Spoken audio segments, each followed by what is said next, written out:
Vous êtes aujourd'hui à Munich pour la conférence de Munich et en RDC, dans votre pays, le président angolais João Lourenço annonce l'entrée en vigueur d'un cessez-le-feu à partir de mercredi prochain. Et pourquoi faut-il croire cette fois-ci que ça sera la bonne ? Parce qu'on ne peut pas se permettre le luxe de ne pas essayer d'obtenir la paix. Encore une fois, je veux réitérer que les populations qui sont sous occupation sont des populations congolaises. En tant que gouvernement congolais, nous avons la première responsabilité d'assurer la protection de nos populations. Nous ne pouvons pas nous permettre le luxe de ne pas tous essayer pour obtenir la paix. Maintenant, évidemment, ce ne sera pas la première tentative.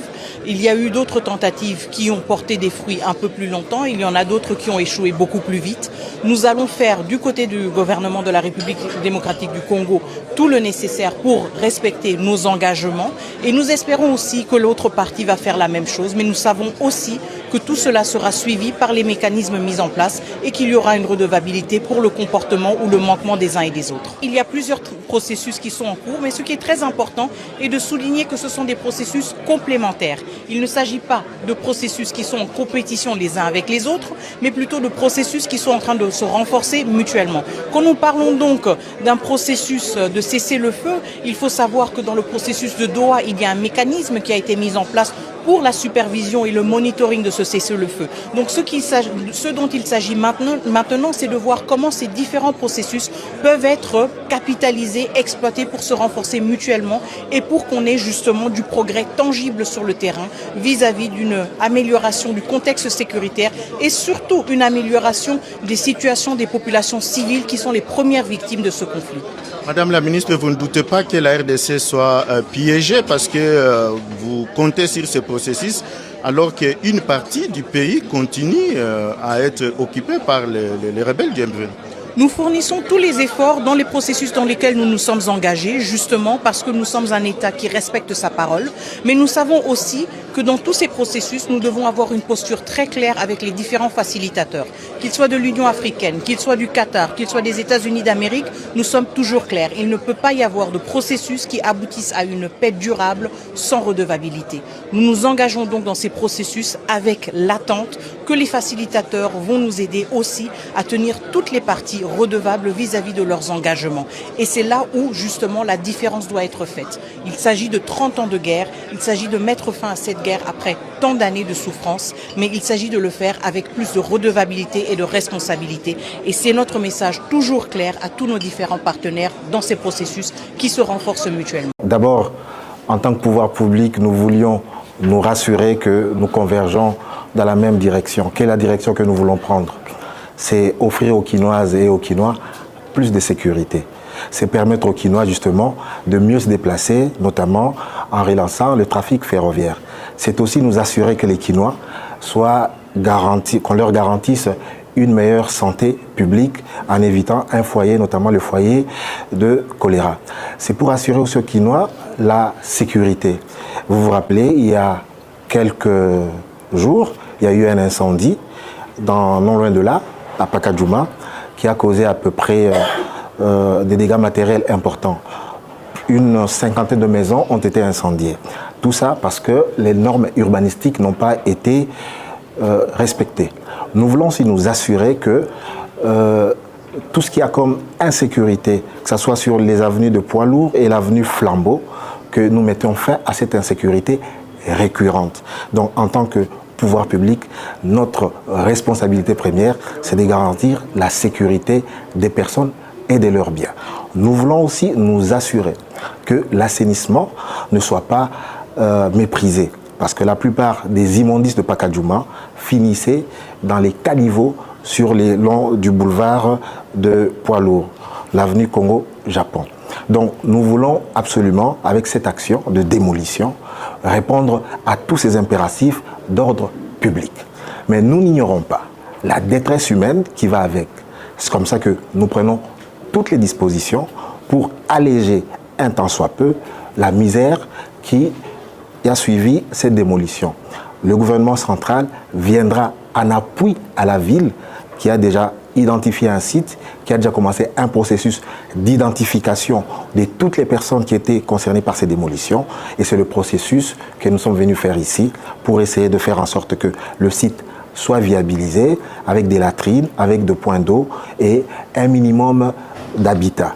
Voilà à peu près ce que nous sommes venus faire ici autour du VPM. Nous avons été mandatés par son Excellence, Monsieur le Gouverneur, pour que toutes les dispositions soient prises pour faire en sorte que Pacadjouma appartienne définitivement au passé, mais que les personnes qui doivent être relogées le soient, ceux qui veulent regagner l'intérieur du pays fassent aussi leur choix, mais tout ça ne se fera jamais au détriment de la sécurité, de la mobilité, de l'assainissement et de la santé des Quinoises et des Quinois. Cette population avait été avertie, il y a eu des mises en demeure depuis 6 mois, il y a eu même des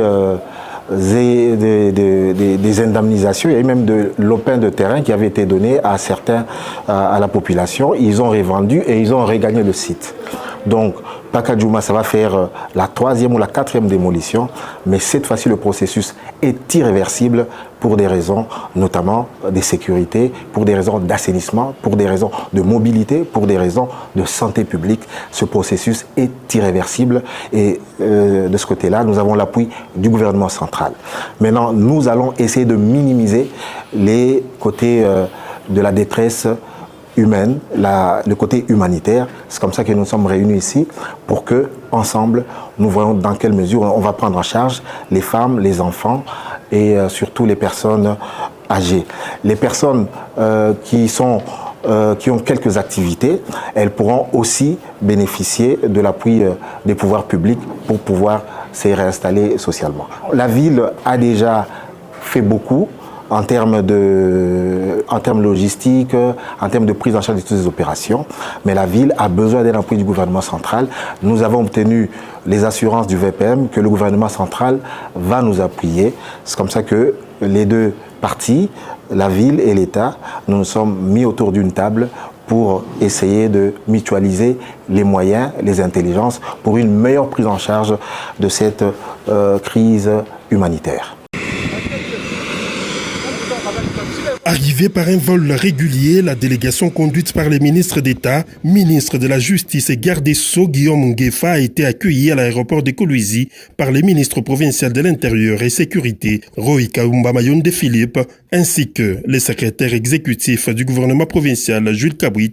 Ces émissaires du gouvernement central ont ensuite été conduits au salon VIP de la nouvelle aérogare de l'aéroport de Kolwezi, où Patrick Mouyaya, ministre de la Communication et porte-parole du gouvernement, a dévoilé l'objet de leur mission au Lualaba. Nous venons représenter le gouvernement à l'inauguration de la grande cathédrale de Notre-Dame de la Paix, mieux connue ici sous le nom de Mariapolis. Le porte-parole du gouvernement de la République a également salué l'élan de développement impulsé par la gouverneure Fifi Masuka Saini, matérialisé notamment par la transformation spectaculaire de l'aéroport de Kolwezi, devenu une véritable fierté pour la République démocratique du Congo. Patrick Mouyaya a par ailleurs annoncé que leur présence au Lualaba s'inscrit aussi dans les cadres d'un exercice de vulgarisation des accords de Washington, d'autant plus que la province demeure essentiellement minière. Ce sera aussi l'occasion pour ce qui nous concerne d'avoir des moments de change autour des accords de Washington parce qu'il s'agit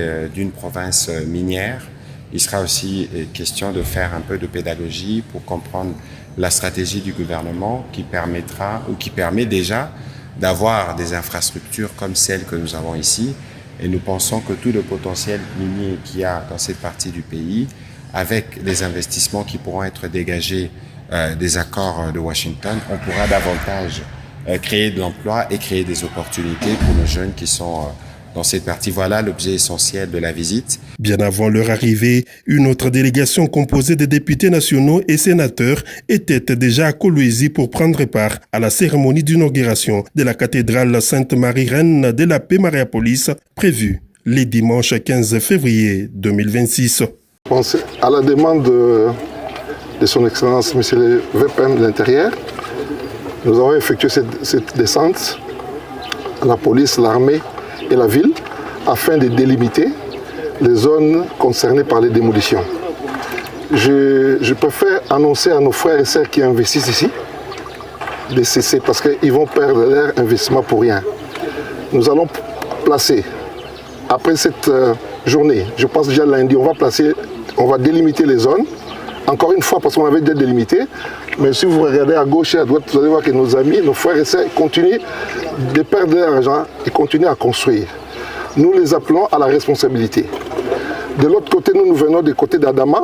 Il y a le problème qui nous affecte tous, tout Quinois, c'est le point de captage de la Régie des eaux. Là, il s'agit aussi des concessions anarchiques qui obstruent le point de captage de la Régie des eaux. À titre de rappel, ces points de captage alimentent plus ou moins 14 communes de la ville de Kinshasa. Ça longe sur l'avenue Adama, il y a aussi des concessions sur les pipes de la Régie des eaux. Et une fois s'il y a un accident sur ces pipes-là, je pense que plusieurs vies seront perdues bêtement.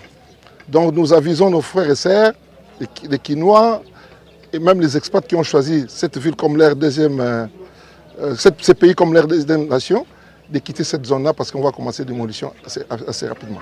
Je confirme qu'on va commencer la démolition dès la semaine prochaine. Mais dès ce lundi, on va marquer pour que les gens sachent s'ils sont concernés ou pas. Il y avait déjà des mises en demeure. On avait déjà des mises en demeure. Et je profite de l'occasion pour dire aussi, toute personne qui a émis un titre, un certificat, là où il ne fallait pas, sera poursuivie. Donc nous sommes en train de préparer tout un dossier, parce que c'est bien de démolir, mais si on laisse ces malfrats, moi je l'appelle des malfrats, qui émettent des titres, des certificats, là il faut pas, si on les laisse à la nature, ils vont continuer leur sale besogne. Donc j'appelle aussi à la responsabilité des dirigeants au niveau national d'appréhender tous ces gens-là, de les mettre devant leur juge naturel.